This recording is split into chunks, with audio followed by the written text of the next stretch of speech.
বিশ্বাস করুন, পৃথিবীর সবচেয়ে দুর্বল এবং জঘন্যতম প্রাণী হলো মানুষ। শুনতে অবাক লাগলেও এটাই বাস্তবতা। আপনি এত বড় নিজেকে শক্তিশালী ভাবা একজন মানুষ, অথচ আপনার দু পায়ের মাঝখানে ছোট্ট একটা ফোঁড়া উঠলেই আপনি আর আগের মতো হাঁটতে পারছেন না। আপনি এত নিজেকে শক্তিশালী মনে করছেন, অথচ লুজ মোশন হলে দুইবার জায়গায় তিনবার বাথরুমে গেলেই আর উঠে দাঁড়ানোর ক্ষমতা থাকে না। আপনি নিজেকে এত শক্তিশালী মনে করছেন, অথচ আপনাকে মারার জন্য একটা কলমই যথেষ্ট। একটা কুকুর সারাদিন মানুষের লাঠির পিটন খায়, তবুও সে আবার চলতে পারে, অথচ আপনি একটা লাঠির বাড়ি খেলেই 6 মাস হসপিটালের বেড থেকে আর উঠতে পারেন না। আপনি একজন দৌড় প্রতিযোগিতার প্রথম হওয়া ব্যক্তি, রাস্তার একটা গরুর পায়ে চোট লাগা সত্ত্বেও সে হাঁটার চেষ্টা করে, অথচ আপনার পায়ে সামান্য একটু টান ধরলেই আর হাঁটতে পারছেন না। এই যে আপনি 5 আঙুল দিয়ে ভাত মাখিয়ে খাচ্ছেন, জাস্ট একটা আঙুল বাদ দিয়ে 4 আঙুল দিয়ে ভাত মাখানোর ট্রাই করুন, দেখবেন অস্বস্তিতে পড়ে গেছেন। এই যে আপনি কত সুন্দর পা দিয়ে চলছেন, পায়ের 10 আঙুলের মধ্যে জাস্ট একটা আঙুলে কোনো রকম ভাবে ক্ষত হলে আপনি আর আগের মতো হাঁটতে পারছেন না, আপনি খুঁড়িয়ে হাঁটছেন। শুধু ঈশ্বর আমাদেরকে দুর্বল নয়, এতটাই জঘন্য করে বানিয়েছে যা নিয়ে অহংকার করা বোকামি ব্যতীত কিচ্ছু নয়। এই যে আমরা যে মুখ দিয়ে খাদ্য গ্রহণ করি, ঈশ্বর তো চাইলে ওই মুখ থেকে বের হওয়া গন্ধকে কোনো ফুলের গন্ধ বা পারফিউমের গন্ধ বানাতে পারতো, কিন্তু না, কারো মুখে যদি পায়রিয়ে হয় তার কাছে বসতে পর্যন্ত অস্বস্তি লাগে। এই যে আপনি যে নাক দিয়ে শ্বাস প্রশ্বাস বা ঘ্রাণ নিচ্ছেন, এই নাক দিয়ে যখন সর্দি বের হয় তখন মানুষ আপনাকে দেখে নাক ছিটকায়। এই যে আপনার দুটো সুন্দর চোখ দিয়ে প্রতিনিয়ত সুন্দর সুন্দর জিনিস পর্যবেক্ষণ করছেন, অথচ সেই চোখেরই এক কোণে একটু ময়লা জমলে মানুষের গা ঘিন ঘিন করে। ঈশ্বর তো চাইলে সেখানে অন্য কোনো তরলও দিতে পারতেন। এই যে আপনি আপনার এত সুন্দর ফিগারের অহংকার করছেন, অথচ সেই সুন্দর ফিগার থেকে যখন ঘাম বের হয় তখন মানুষ আপনার কাছে বসতে পর্যন্ত অস্বস্তি বোধ করে। ঈশ্বর তো চাইলে সেই শরীরের ঘামের গন্ধ রজনী ফুলের গন্ধের মতো বানাতে পারতেন। এই যে আমরা মল ত্যাগ করি, প্রস্রাব করি, সেগুলোর স্মেল তো পারফিউমের স্মেলের মতো বানাতে পারতো, কিংবা হরিণের কস্তুরীর সুবাসের মতো সুগন্ধ হতে পারতো, কিন্তু তার স্মেল এমনই বানিয়েছে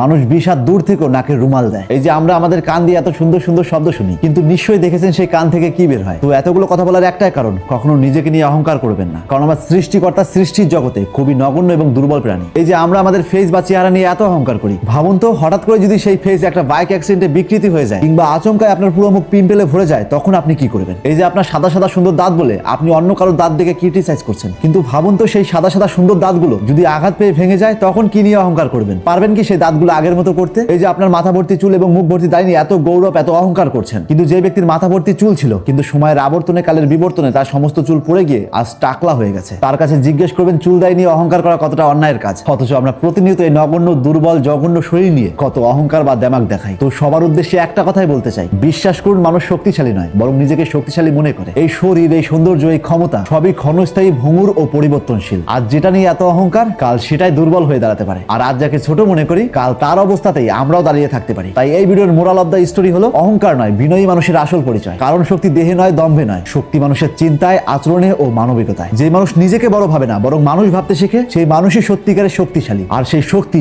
সবচাইতে বড়। তাই আজ থেকে চোখ খুলুন, আর এরকম ইন্টারেস্টিং ভিডিও প্রতিনিয়ত পাওয়ার জন্য তাপস এক্সপ্লোরার পেজটিতে ফলো দিয়ে রাখুন।